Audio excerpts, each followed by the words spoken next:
जय जोहार और नमस्कार संगवारी हो। स्वागत है आप सभी का छत्तीसगढ़िया न्यूज में। चलिए जानते हैं प्रदेश के 20 महत्वपूर्ण खबरों के बारे में जो आपके लिए जान लेना जरूरी होता है, जिसमें आज की पहली बड़ी खबर है। पूरे छत्तीसगढ़ में 18 से अधिक वर्ष की आयु वाले लोगों का आज से वैक्सीनेशन किया जाएगा। इस प्रदेश के स्वास्थ्य मंत्री टी.एस. सिंहदेव ने अनुमति दे दी है वैक्सीनेशन के लिए। उन्होंने कहा कि पहले अंत्योदय कार्ड धारियों को वैक्सीन में प्राथमिकता मिलेगी। साथ में यही बताया गया कि जो ब्लॉक लेवल के क्षेत्र है वहाँ 800 वैक्सीन आज भेजे जाएंगे और प्रदेश के 14 नगर निगम में 2300 वैक्सीनेशन प्रत्येक नगर निगम में भेजी जाएगी। साथ में ये भी कहा कि वैक्सीनेशन की पहली खेप 11 बजे तक रायपुर पहुंचेगी, उसके बाद वेयर हाउस में 12:30 बजे तक पहुंचेगी।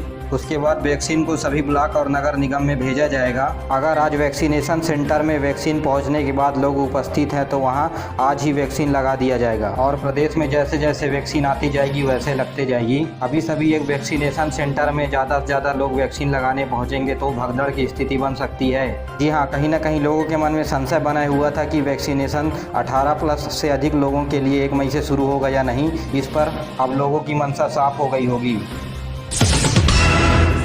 मुख्यमंत्री भूपेश बघेल ने प्रधानमंत्री नरेंद्र मोदी को पत्र लिखकर आर्थिक रूप से कमजोर वर्ग को टीकाकरण में सर्वोच्च प्राथमिकता देने की मांग की है। उन्होंने पत्र में लिखा है कि वर्तमान समय में केवल ऑनलाइन रजिस्ट्रेशन की व्यवस्था है। ऐसे में सामाजिक और आर्थिक रूप से कमजोर वर्ग के लिए टीकाकरण से वंचित होने की संभावना बढ़ जाती है। पहले की तरह ही 18 से 45 वर्ष के बीच की आयु समूह वालों के लिए रजिस्ट्रेशन ऑन साइट यानी अस्पतालों और सामुदायिक केंद्रों में रजिस्ट्रेशन हो सके ताकि टीकाकरण से कोई भी वंचित ना हो। और ये भी लिखा गया है कि वैक्सीन की कमी को ध्यान में रखते हुए भारत सरकार के द्वारा आयु वर्ग के लोगों में प्राथमिकता का क्रम निर्धारण होना चाहिए और पहले वर्ग में सामाजिक और आर्थिक रूप से कमजोर लोगों को प्राथमिकता देनी चाहिए। ऑन साइट रजिस्ट्रेशन की बात सही है। जाहिर सी बात है कि प्रदेश में गरीब परिवार के लोग जिनके पास मोबाइल भी नहीं है वो कैसे रजिस्ट्रेशन करवा पाएंगे। ऐसे में प्रदेश सरकार को वैक्सीनेशन के दौरान बहुत सारी कठिनाइयों का सामना करना पड़ सकता है। जशपुर जिले में लगातार कोरोना का संक्रमण बढ़ता जा रहा है। जशपुर जेल की 21 कैदी पॉजिटिव पाए गए। जेल में संक्रमण फैलने से जेल प्रशासन सख्ते में आ गया है, जिसके बाद जेल में उपस्थित सभी कैदियों के कोरोना टेस्ट कराए जाएंगे। आपको बता दें, लक्षण के आधार पर एक कैदी कोरोना पॉजिटिव पाया गया, जिसके बाद 40 कैदियों का टेस्ट कराया गया तो उसमें से 21 कैदी कोरोना पॉजिटिव पाए गए। इन सभी कैदियों के जेल के अलग बैरक में रख करके इलाज किया जाएगा और इन कैदियों के संपर्क में आए सभी कैदियों का भी कोरोना टेस्ट होगा। रायपुर के धरसींवा इलाके के कुर्रा गांव के एक घर में लगी भीषण आग। सिलेंडर फटने से लगी आग में 3 लोग झुलस गए। इन्हें मेकाहारा अस्पताल में भर्ती किया गया है। दमकल की 3 गाड़ियां मौके पर पहुंची।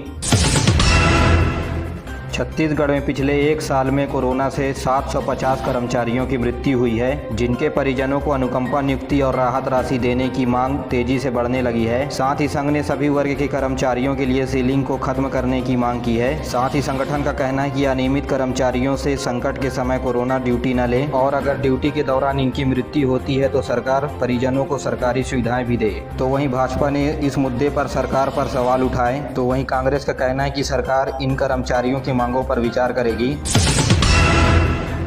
छत्तीसगढ़ में आज से शुरू होने जा रहे हैं 2 नए RT-PCR लैब। कांकेर और महासमुंद में रोजाना हो सकेगी 650 सैंपल की जांच। जी हां, महाराष्ट्र और तेलंगाना के बॉर्डर पास होने की वजह से वहां बस्तर में लगातार संक्रमण के आंकड़े बढ़ रहे हैं। ऐसे में RT-PCR टेस्टिंग के लिए वहां मांग उठी थी, जिसके कारण जांच क्षमता बढ़ गई है। अब रोजाना 650 सैंपल की टेस्टिंग होगी। अगली बड़ी खबर साथियों, बिलासपुर एवं आसपास के लोगों के लिए 1 मई से अब बिलासपुर से दिल्ली के लिए 7 दिन चलेगी हवाई जहाज। इस बारे में जानकारी देते हुए बिलासपुर के सांसद अरुण साव ने सभी अधिकारी कर्मचारियों को बधाई दी। कि वर्तमान की बात करें तो बिलासपुर से दिल्ली, जबलपुर और प्रयागराज के लिए सप्ताह में 4 दिन हवाई सेवा मिल रही थी।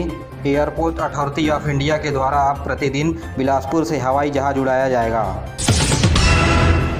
अगली बड़ी खबर साथियों, भिलाई में महिलाओं के लिए बड़ी खबर है। जी हां, दुर्ग नगर निगम ने मनपसंद आराम वाली जगह पर ड्यूटी लगाने की छूट महिलाओं को दे दी है। यह छूट केवल डॉक्टर, नर्स, पुलिस और कोरोना वॉरियर्स में उपस्थित प्रेग्नेंट महिलाओं के लिए दुर्ग नगर निगम की तरफ से बड़ी राहत दी गई है। अब मनपसंद आराम वाली जगह पर ड्यूटी करने के लिए उकसाया गया है और इन्हें मात्र अवकाश भी तुरंत दे दिया जाएगा। इसके लिए दुर्ग के कमिश्नर ने जारी किया है आदेश। जी हां, यह निर्णय महिलाओं के लिए किसी संजीवनी ब्यूटी से कम नहीं।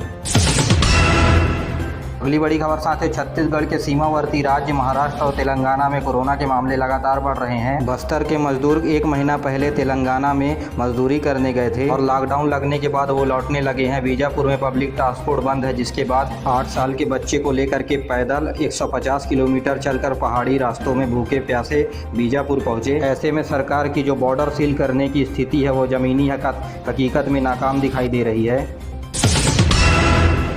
जी हाँ, इसी को ध्यान में रखते हुए कोरिया जिले से लगे सभी सीमाओं को सील कर दिया गया है।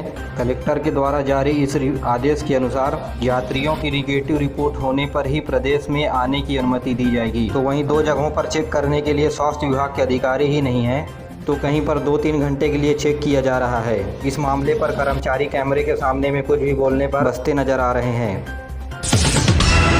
अगली बड़ी खबर साथियों, कोविड-19 के इस काल में सीएम रिलीफ फंड में कांस्टेबल का 1 दिन का वेतन जमा करने से मना कर दिया तो एसपी ने नक्सल क्षेत्र में उसका ट्रांसफ़र कर दिया। जी हां, पुलिस कांस्टेबल अपने घर परिवार को छोड़ करके लगातार ड्यूटी कर रहे हैं, जिस कारण सीएम रिलीफ फंड में इन्हें वेतन देने की इच्छा नहीं है। इसके बाद इन्हें दंड देने के रूप में अब इन्हें नक्सली क्षेत्र में ट्रांसफ़र कर दिया गया है। अगली बड़ी खबर साथियों, छत्तीसगढ़ के जाने माने एक्टर अनुज शर्मा जीती कोरोना से जंग। जी हां, और बोले ऑक्सीजन लेवल डाउन हुआ मगर मेरा हौसला नहीं। 70 साल की मां से लेकर 8 साल के बिटिया समेत परिवार के कुल 10 लोग हुए थे संक्रमित, अब सभी ठीक हो गए हैं। अगली बड़ी खबर साथियों, बिलासपुर में याचिका की सुनवाई के दौरान एमएसडी की ऑफलाइन परीक्षा पर हाईकोर्ट ने रोक लगा दी है। आयुष यूनिवर्सिटी ने 3 मई से मास्टर ऑफ डेंटल सर्जरी की परीक्षा का कार्यक्रम घोषित किया था। छात्रों ने लगाई थी कोर्ट में याचिका। इसके बाद अब ऑफलाइन परीक्षा पर रोक लगा दी गई है। अगली बड़ी खबर साथियों, बिलासपुर से प्राणवायु लेकर एमपी से हरियाणा चली रेल। बोकारो से दूसरी ऑक्सीजन एक्सप्रेस जबलपुर और सागर के लिए हुई रवाना। राउरकेला में 3 टैंकर में 47.11 टन भेजी गई फरीदाबाद ऑक्सीजन। जी हां साथियों, हम आपको बता दें छत्तीसगढ़ में ऑक्सीजन की कोई कमी नहीं है। बस दिक्कत है तो प्लांट से ऑक्सीजन सप्लाई करने के लिए टैंकर की कमी थोड़ी बहुत है, जो अब सरकार के द्वारा धीरे धीरे पूरी की जा रही है। कोरबा से बड़ी खबर, कलेक्टर ने की बड़ी कार्रवाई। बिना पर्ची के बेच रहा था सर्दी जुकाम का दवाई, लेने वाले का रिकॉर्ड नहीं, इसलिए मेडिकल स्टोर को कर दिया गया सील। जी हां, आपको बता दें कि प्रदेश में किसी भी मेडिकल स्टोर की यह अनुमति नहीं है कि बिना पर्ची के डॉक्टर के द्वारा जो लिखाई जाती है वह पर्ची के बिना दवाई नहीं दे सकते। ऐसा नियम सरकार के द्वारा बनाया गया है, लेकिन इसका उल्लंघन करने पर कोरबा में बड़ी कार्रवाई की गई है। अगली बड़ी खबर साथियों, बेमेतरा में प्रेग्नेंट नर्स की मौत का मामला। जी हां, सीएचएमओ और बीएमओ पर कार्रवाई करने की मांग तेज। संभागीय आयुक्त संचालक को चिट्ठी लिख स्वास्थ्य संयोजक कर्मचारी संघ ने खोला मोर्चा। बड़ी खबर साथियों, मैनपुर में हाथियों का उत्पात। मात्र 5 किलोमीटर दूर फुलझर पहुंचे और रौंद कर बर्बाद कर दी फसल। अगली बड़ी खबर साथियों, निजी अस्पताल में शिकायत के लिए सरकार की तरफ से नंबर जारी की गई थी, उसमें करीब 1500 शिकायत 2 दिन में आ गए। जी हाँ, सबसे ज़्यादा प्राइवेट अस्पतालों में कोरोना के इलाज की मनमानी पर वसूली की शिकायत सबसे ज़्यादा है। अगली बड़ी खबर साथियों, सीएम के साथ हुई चर्चा। 6 मई के बाद बढ़ाया जाए लॉकडाउन, इस पर चर्चा की गई और वहां के व्यापारी संघ के नेता केडिया ने कहा कि व्यवसाय चौपट हो जाएगा राज्य में अगर अर्थव्यवस्था चरमरा जाएगी। मेरे प्यारे साथियों, आज के लिए बस इतना। वीडियो पसंद आया तो वीडियो को लाइक करें और अपने दोस्तों के साथ ज़रूर शेयर करें। दीजिए मुझे इजाज़त, मिलते हैं अगले वीडियो में। तब तक के लिए जय हिंद और जय छत्तीसगढ़।